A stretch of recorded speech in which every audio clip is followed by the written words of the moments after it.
It's all there in nature. So that is the Liz. That is how our ancestors deciphered the spiritual nature of the universe, is by looking at nature. Again, people are gonna come with the goofy. They're, oh, this is the Igbo Bible. It's gonna be just like, they're gonna wear the white shirts. It's gonna look just like church, like that.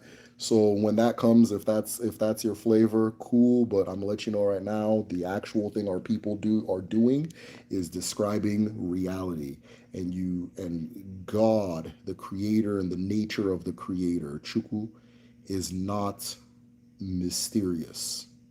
The nature of Chu'u is evident in reality.